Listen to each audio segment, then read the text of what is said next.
महाराष्ट्र धर्म स्वातंत्र्य अधिनियम 2026 या विधेयकावरून सध्या महाराष्ट्राच्या राजकारणामध्ये मोठी चर्चा सुरू आहे। हे महत्त्वाचं विधेयक विधिमंडळामध्ये सादर केलं गेलं। या विधेयकावर विधानसभेमध्ये सविस्तर चर्चा झाली आणि यावेळी मुख्यमंत्री देवेंद्र फडणवीस यांनी या कायद्याबाबत अनेक महत्त्वाच्या तरतुदी स्पष्ट केल्या। विशेष म्हणजे या विधेयकाला केवळ सत्ताधारी पक्षच नाही तर विरोधी पक्षातील काही गटांचा देखील पाठिंबा मिळालेला दिसत आहे। विशेषतः उद्धव ठाकरे यांच्या नेतृत्वाखालील ठाकरे गटाने देखील या विधेयकाला समर्थन दिल्याची माहिती आहे। पण हा कायदा नेमका काय आहे, तो कोणावर लागू होणार आणि सर्वात महत्त्वाचा प्रश्न म्हणजे जर सक्तीच्या धर्मांतरामधून एखादं मूल जन्माला आलं तर त्या मुलाचा धर्म कोणता मानला जाईल। आजच्या या व्हिडिओमध्ये आपण या सर्व प्रश्नांची सविस्तर माहिती जाणून घेणार आहोत। सर्वप्रथम आपण समजून घेऊया की हा कायदा नेमका कशासाठी आणला जात आहे। राज्य सरकारच्या म्हणण्यानुसार या कायद्याचा मुख्य उद्देश म्हणजे सक्तीने फसवणूक करून किंवा प्रलोभन देऊन केले जाणारे धर्मांतर रोखणे हा आहे। मुख्यमंत्री देवेंद्र फडणवीस यांनी विधानसभेमध्ये स्पष्ट सांगितलं की हा कायदा कोणत्याही एका धर्माच्या विरोधामध्ये नाही, उलट प्रत्येक व्यक्तीला स्वतःच्या इच्छेने धर्म निवडण्याचा अधिकार सुरक्षित ठेवण्यासाठीच हा कायदा आणला जात आहे असं फडणवीसांनी सांगितलं। म्हणजे जर एखादी व्यक्ती स्वतःच्या इच्छेने धर्म बदलत असेल तर त्यावर कोणतीही बंदी नाही, पण जर धर्मांतर सक्ती, धमकी, फसवणूक किंवा लालूच दाखवून केलं जात असेल तर मात्र तो गुन्हा मानला जाईल असं फडणवीसांनी स्पष्ट केलं। या विधेयकातील सर्वात महत्त्वाची बाब म्हणजे यातील कठोर शिक्षा।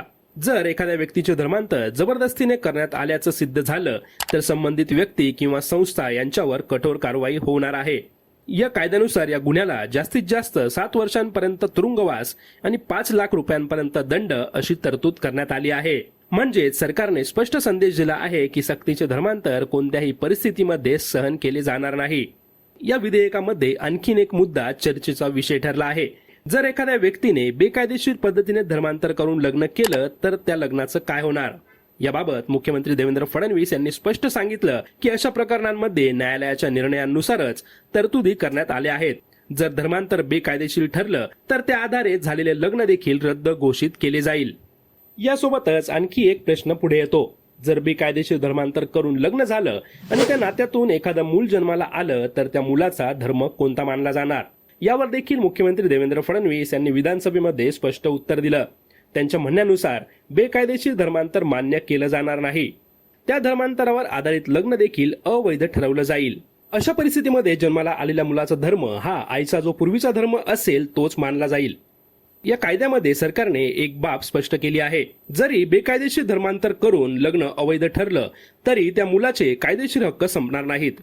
उदाहरणार्थ मुलाला वडिलांच्या संपत्तीवर उत्तराधिकाराचा हक्क राहील, आईला पोटगी मागण्याचा अधिकार असेल आणि बहुतांश प्रकरणामध्ये मुलाचा ताबा आईकडेच दिला जाईल। म्हणजेच या कायद्यामुळे मुलावर अन्याय होऊ नये याची विशेष काळजी घेण्यात आली आहे। एकूणच पाहिलं तर महाराष्ट्र धर्म स्वातंत्र्य अधिनियम 2026 हा कायदा राज्यातील धर्मांतराच्या मुद्द्यावर मोठा परिणाम करू शकतो।